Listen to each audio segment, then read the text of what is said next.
In the midst of Donald Trump's trade war, the president is also escalating a fight with the chairman of the Federal Reserve, Jerome Powell. Today, in a post on social media, Trump lashed out at the chair, writing that his termination cannot come fast enough. This comes after Powell had the audacity yesterday to tell the truth, that Trump's tariffs are creating a, quote, challenging scenario for the central bank and are likely to make inflation even worse. But perhaps the real person Trump is so mad at is because, he can't assert authority over Powell. That's the real reason. When it comes to interest rates, Trump wants them to be lowered, and Jerome Powell, he hasn't done that yet. And since the Federal Reserve is independent, and frankly has been independent since 1951, the chair doesn't have to bend to Donald Trump's will. So this whole threatening to fire him thing, the president probably doesn't actually have the power to do that, but Donald Trump doesn't seem to care, saying this in the Oval Office today. He says he won't leave, even if you ask him to. Oh, he'll leave. If I ask him to, he'll be out of there. I'm not happy with him. I let him know it, and if I want him out, he'll be out of there real fast, believe me. Joining me now is Jared Bernstein, who served as the chair of the Council of Economic Advisors in the Biden administration.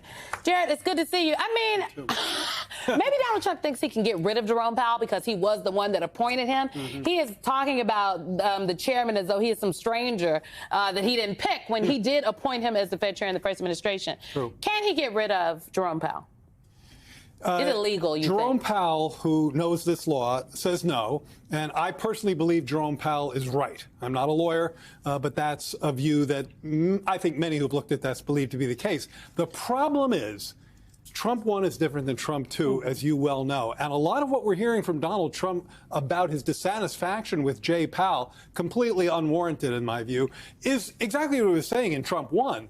The difference now is the just blatant disrespect for the rule of law, which is what you've been talking about throughout the whole show tonight and is very much in play here as well. It makes a difference. I mean, it's worth talking about what the economic outlook of America was in January, before Donald Trump took office, and what it is now. The Guardian has reporting on the economic outlook, quote, policymakers at the Fed expect inflation to increase by an average rate of 2.7% this year, up from a previous estimate of 2.5%.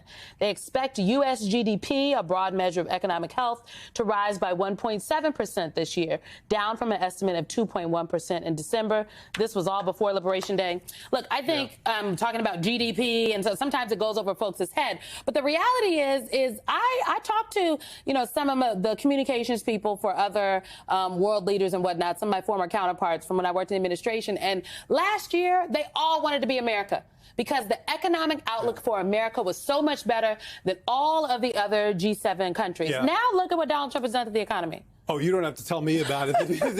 This is the economy that they inherited, and it was a strong economy. And never in my long career, which is how I got all this gray hair, have I seen an administration with self-inflicted wounds squander an inheritance of a good economy like they've done here. It is absolutely remarkable to go from 0 to 3 months, less than 3 months, and not only end up taking down the forecast for growth, but increasing the forecast for inflation. That's called stagflation. Those things aren't supposed to move that way. Typically, we have less growth, less inflation.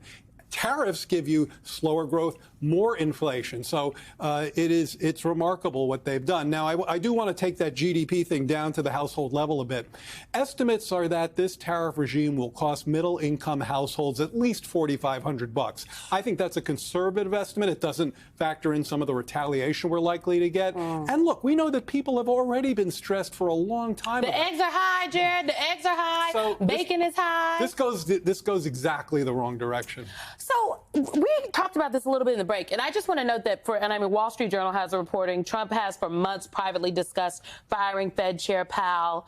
Politico is actually reporting that the Treasury Secretary Scott Bessent has repeatedly cautioned White House officials that any attempt to fire Powell would risk destabilizing markets. True. Senator Elizabeth Warren said a similar thing on CNBC today. My theory is that Jerome Powell is out there taking every speaking engagement he can. He is talking to the Federal Reserve of insert city here. He's talking to he's at these conferences. because he knows that in order to, defend himself, if you will, and also the Fed, he has to be out there in the public sphere just telling the truth.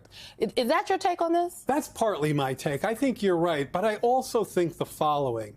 Jerome Powell is doing his job. He is doing nothing differently now than he has ever done since he was on the Fed board or was the Fed chair. The job of the Federal Reserve chair is to go out in the country and tell people what you're doing in plain, clear language, which he is capable of doing. And he is one of the most non-politicized people you'll ever run into in this town. And there aren't too many of us here, as you know.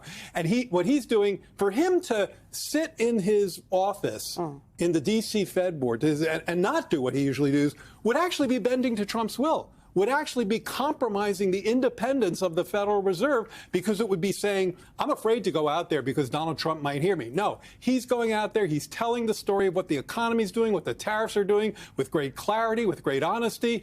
And that's precisely what he needs to do.